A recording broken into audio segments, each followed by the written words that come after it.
I know I've been on a Divorce Diaries rant for quite a while now, but I just want to take a break to just remind you about this podcast and how I record it. If you haven't heard about Anchor by Spotify, it's the easiest way to make a podcast with everything you need in one place. Let me explain. Anchor has tools that allow you to record and edit your podcast right from your phone or computer. When hosting on Anchor, you can distribute your podcast everywhere. Seriously. On Spotify, Apple Podcasts, and more. It's everything you need to make a podcast in one place. And best of all, Anchor is totally free. Download the Anchor app or go to anchor.fm to get started. Again, that's anchor.fm to get started, or download the Anchor app. This guy is nuts. Is he really making daily recordings of his possible divorce and releasing it as a podcast? They both cheated on each other. She's making six figures and still doesn't contribute to any joint endeavors financially. Why is she still with him? Why is he still with her? I can't wait for the next episode.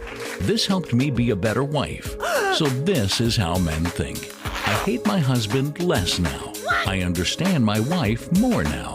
These are some of the listener comments to the Divorce Diaries podcast. All over the map, I know. These anonymous accounts of events should resonate with anyone that has been married, is married, or is preparing for marriage, and helps couples avoid pitfalls as they might prepare for marriage. Entire seasons are released on Patreon weeks before anywhere else at Divorce Diaries Podcast Patreon page. Link in description. Now for today's episode. I just had a therapy session earlier today, and I wanted to go into the feelings that I'm having post this therapy session, because I'm accepting a lot of things. I'm accepting reality on reality's terms, and I'm accepting every person, specifically my wife, for who they are. As I've said plenty of times in these recordings, I feel that I have been maybe sort of betrayed by certain things that my wife has done over the years, and I've always felt guilty about the things that I did that may have caused what I felt like was betrayal from my wife. Like, for instance, when she had her affair, her words were, "I did that, I cheated on you because you made me feel a certain way. When I asked you if you wanted to be married to me and you said no, I felt like we were done, so I pursued," and that's when she had her affair.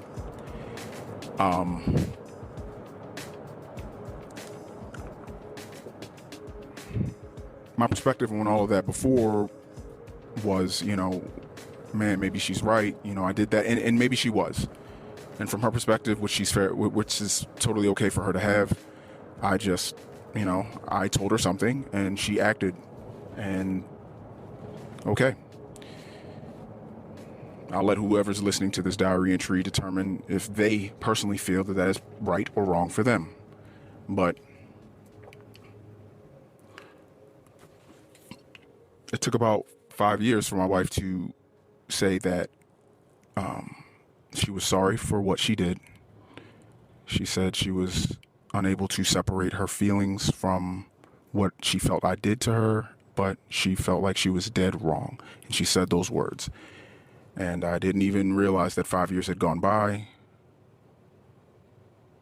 because to me it always felt like yesterday, which I guess meant like it was, to me, it was most likely unresolved, or it was resolved, but resolved in a way that I didn't feel was good, a good resolution. And I told her after that apology, I said, wow, that's, thank you for that apology. I won't kick you while you're down. I had no idea it was 5 years. Okay. And I guess I had come to the peace that my wife still had the view, or did have the view that her affair was justified because of something that I did. So doing a lot of unpacking of a lot of situations like that over the years in my therapy sessions, and it's been very therapeutic. Talking with my therapist and understanding what trauma is, understanding what mental and emotional abuses are, understanding how I've hurt other people, understanding that when I was hurt, it's okay to own that I was a victim of something. I may even have been a victim of guilt because of what someone said to me. She's like, no, this happened to you. It wasn't good. You reacted in these ways that also weren't good, but that doesn't negate the fact that someone did something to you. And now we're working on boundaries and understanding that I maybe set them or I didn't set them, or they were unfair boundaries, or I was off base, on base, lukewarm with boundaries, how to enforce them. And I hadn't until today really thought about how can someone turn around and find themselves married in like a year or something after they get a divorce. And just leaving this last place, making these returns, I understand it. I don't think that I'm going to sort of make a move and start pursuing anything or anyone. That's not my goal, but my perspective is continuing to shift very, very drastically with every change that I experience and every light bulb that goes off in my head. And the latest light bulbs have been, oh, now you know the things that you don't want. So I think when I see these people that get a divorce and they're married in like a year, and you're like, how the heck could you do that? Geez, like that seems so fast. That's so fast. It's so fast. It's like it's not like they're jumping into something that's like a better situation for them necessarily, but how you might be able to get married and find yourself with another person committed in a long-term relationship again, just like you're out of one into the next.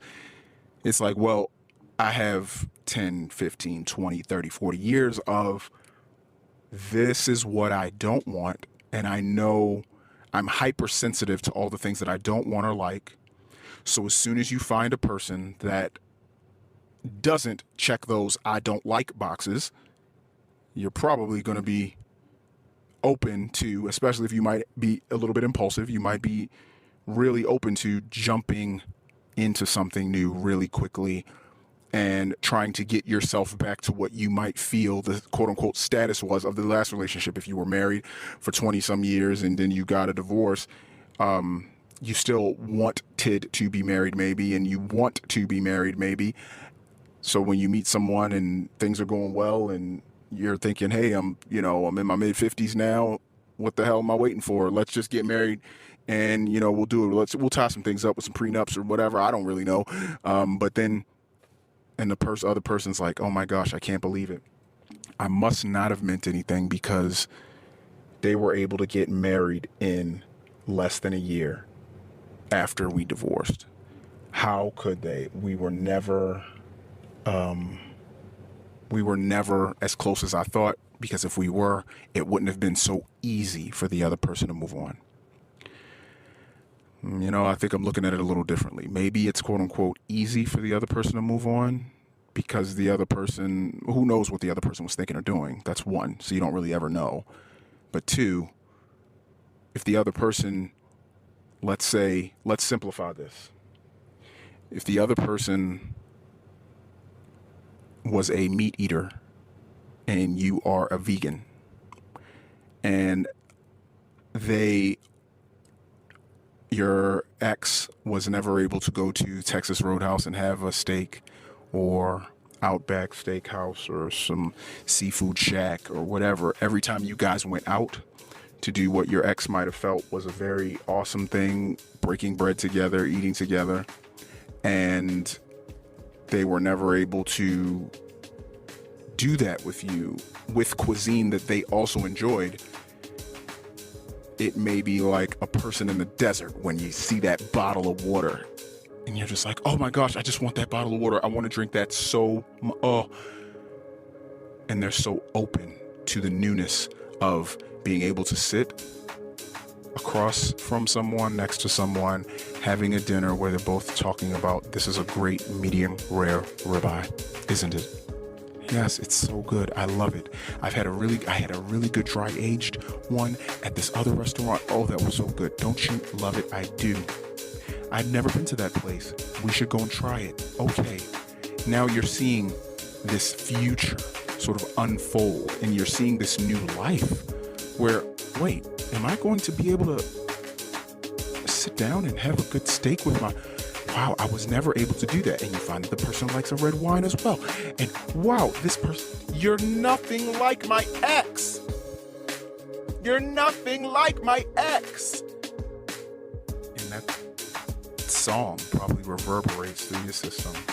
And then before you know it, bells of matrimony, because you just want to get back to that place you thought you'd be married, which now it kind of doesn't matter who it is to. If you really want to be married, you're just gonna, you're gonna be ready to hop right back into marriage with that person because you wanted to be married, and now you feel you have someone that doesn't have some of the same problems or hang-ups, misgivings, or whatever that your ex did. So instead of pacing yourself and going a little bit slow, you've got your swim cap on and you are off the diving board in the deep end of love, new love, whatever the hell that is. Wow. That was the Divorce Diaries podcast. The Daily Saga will continue tomorrow. The full season's episodes are on Patreon now. Subscribe for early access. Click the Patreon link in the description. Hopefully, these entries help our anonymous recorder as a form of his own personal therapy. That's his hope and his intention. Will these recordings of life's curveballs lead this family to the best resolution in the end? We'll keep listening. New episodes are released daily on all podcast players, but all episodes are available on Patreon at Divorce Diaries Podcast Patreon page. Until next time.